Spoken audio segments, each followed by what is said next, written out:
So we want escape to be the initial motivation, but then we want you to go into this next process, which is the creative process. So Walt Disney was one of the masters at this, right? And Walt Disney had a system. Walt Disney's creative process is probably trademarked or something.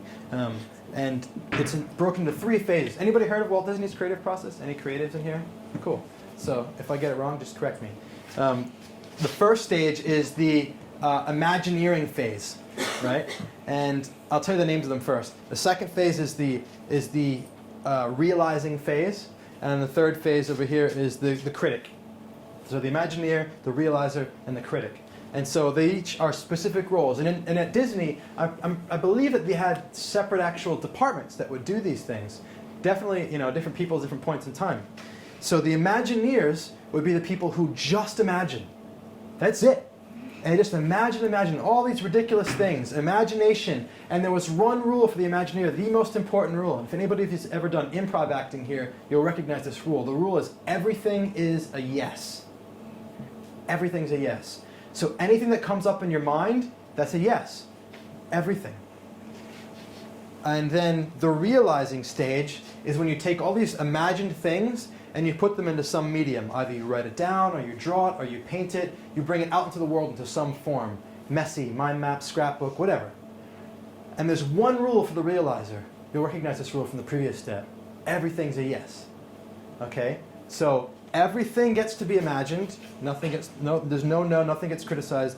Everything gets realized out into some form. And then the last stage over here is the critic.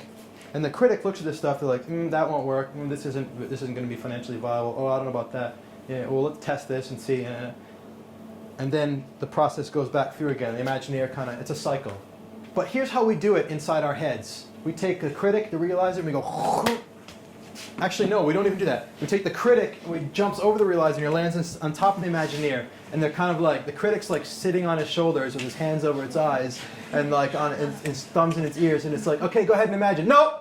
Go ahead, no. And we're constantly selling ourselves no. In the process of imagination, we haven't even realized anything out into the world. And that's the death of us. That's the death of our hearts. It's the death of creating and living a life of passion. That is why we don't know what we want to do.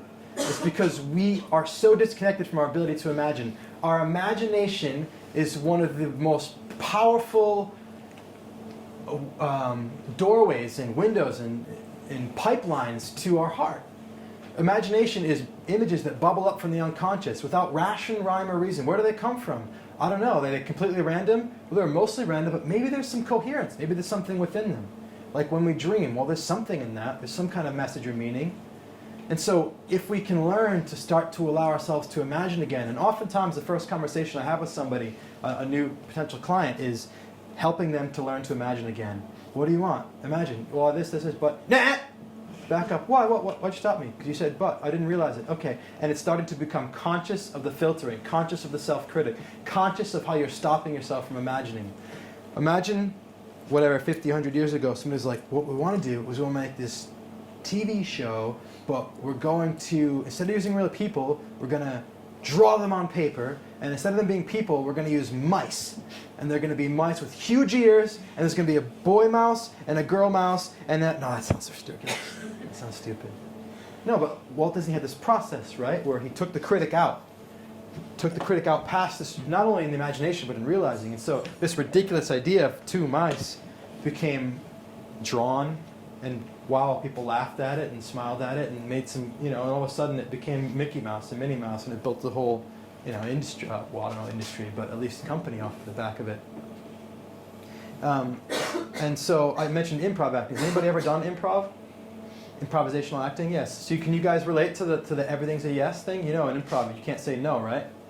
When somebody off, it just kills the improv, right? Like if you're like, so I'm just here with my broom, and you're like, that's not a broom. It's like, so, and it really flowers when everything's a yes, no matter what comes up, right? And so the thing that flowering within an improvisational act is the same flowering I want you guys to start to experience in your mind.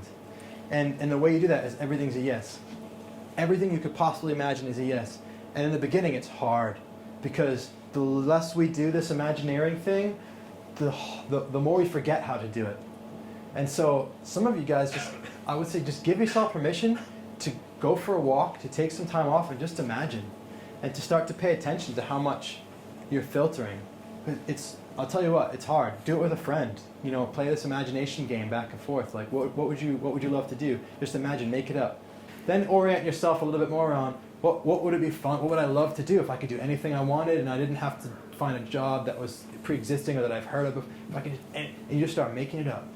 Making total bullshit, just making it up, right? And that's like, it's ridiculous, right? So I would love to be a farmer, and I would love to farm pigs, and I would love to paint them blue and purple, and I'd like them to wear party hats, and like to like little parties for kids, and like whatever, and I have some pet dinosaur.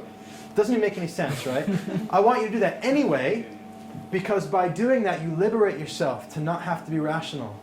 And the reason you want to liberate yourself to not be rational is because through all of that ridiculousness will be some things that are not necessarily completely ridiculous, impossible. The worst part about stifling our imagination is we disconnect ourselves from the possibility of discovering or creating something. That's a process of creation, right? That would be really beautiful. So it doesn't matter how much stuff there is that's going to end up becoming a no by the critic. The fact that we've allowed that to flow, the more we do it, the more we open that connection to our heart. Imagineering is an important piece. And then the realizing is writing it down, talking to people about it, putting it out into the world, and just do this on separate days. Imagineer today, realize tomorrow, criticize the next day a little bit. It's not like, I don't want you to imagineer for an hour just so that you can find that thing. I want you to imagineer for an hour or more so that you can get the handle on how to do this, because it's not just to find that one thing, it's something that you use in the process of the entire journey. It's a skill that you develop. It's doing this more and more.